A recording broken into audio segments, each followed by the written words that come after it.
Saudara-saudara terkasih, akhirnya kita sampai pada Grotto of the Nativity atau Holy Crypt atau gua tempat kelahiran Yesus. Sungguh senang sekali karena ini suatu tempat yang istimewa dan spesial bagi aku. Mengapa demikian? Ia akan diceritakan di dalam video ini.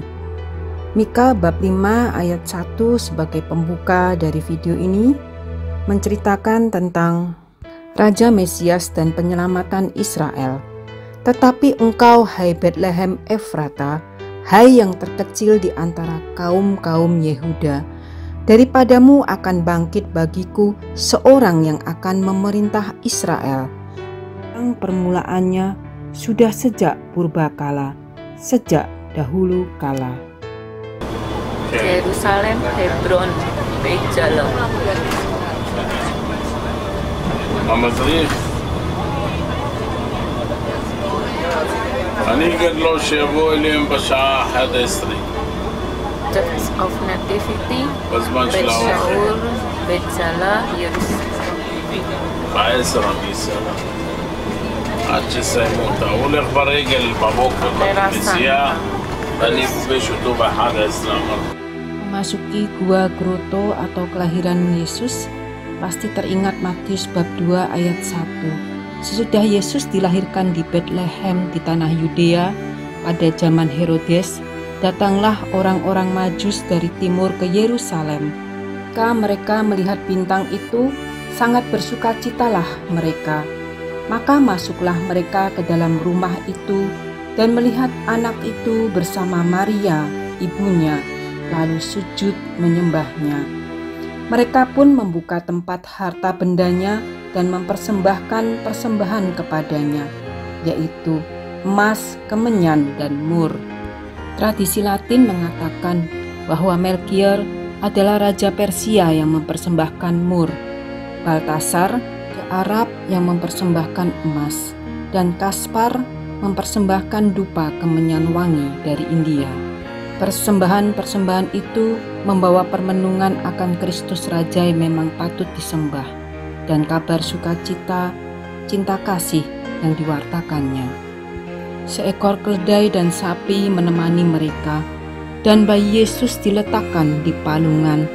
Tidak saja dibutuhkan oleh hewan, melainkan juga merujuk kepada Yesaya bab 1 ayat 3. Lembu mengenal pemiliknya, tetapi Israel tidak. Keledai mengenal palungan yang disediakan tuannya, tetapi umatku tidak memahaminya. Saat pertama kali menginjak gereja ini, hari setelah check-in di Hotel Manger, hanya terletak 2 menit saja dari gereja. Begitu melewati pintu yang rendah itu, aku sangat terpesona melihat ornamen-ornamen yang ada di gereja itu. Tapi akhirnya keesokan harinya baru tahu dari tour leader kalau itu adalah gereja Yunani Ortodok. Saat itu panas banget dan pengunjung tidak ada, sehingga aku hanya menoleh ke kanan ke kiri. Tidak seorang pun yang dapat ditanyai. Sedikit was-was karena terlalu bersemangat mungkin. Di situ merupakan tempat yang baru. Namun saat turun ke arah gua dan melihat ada bintang berujung 14 itu, ya perasaan sukacita, bersyukur, agak-agak merinding. Aku baru tahu setelah keesokan harinya ternyata di situ pernah terjadi pembunuhan untuk bayi-bayi yang dibunuh oleh Herodes. Namun seperti biasa, berada di suatu gereja yang baru, seperti yang diajarkan Romo waktu ziarah ke pintu suci tahun 2000, waktu itu ke Fatima, Garabandal, dan Rhodes, mengatakan sebaiknya berdoa 1 kali aku percaya, 1 kali Bapa kami, 10 kali Salam Maria, dan 1 kali kemuliaan. Kekudusanmu terasa melingkupi tempat itu, membuatku merasa tidak pantas karena penuh dengan dosa. Namun, seperti biasa, tanganmu selalu terulur, pun kerap kali jatuh lagi. Sekalipun aku berjalan di dalam lembah kekelaman, aku tidak takut bahaya, sebab Engkau besertaku. Saat merenungkan semua ini, Aku percaya ini semua karena anugerah-Nya. Waktu itu selesai seminar, aku pernah tertarik untuk mendapatkan suatu plakat yang katanya akan diletakkan, posisinya ada di Bethlehem. Di dalam plakat itu boleh kita tuliskan nama keluarga kita yang akan didoakan setiap pukul 12 siang oleh para romo-romo di situ. Bisa dilihat fotoku saat di Memorial Hall. Saya percaya karena karunia doa. Terima kasih karena sudah memiliki ketertarikan hal-hal yang seperti ini. Saya percaya juga pertumbuhan imanku terbantu karena doa-doa yang dipanjatkan dan berkat dari Romo dan orang-orang kudus.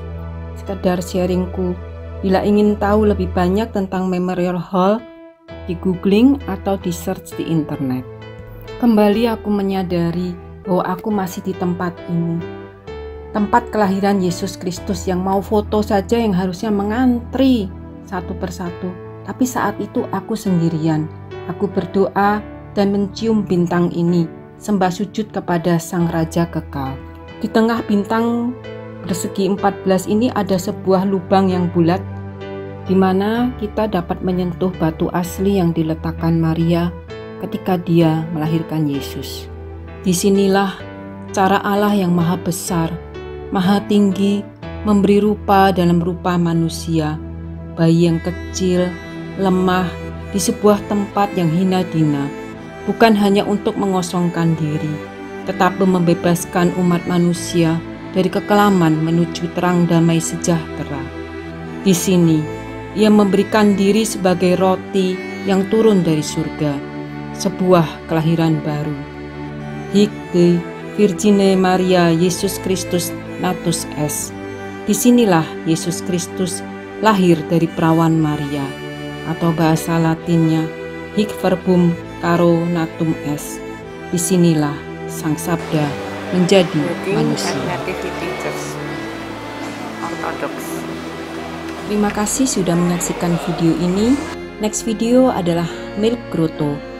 Semoga napak tilas di tanah kelahiran Yesus ini membantu melihat lebih dekat perjalanan iman Sang Juru Selamat dunia yang membawa kabar sukacita dalam hidup ini.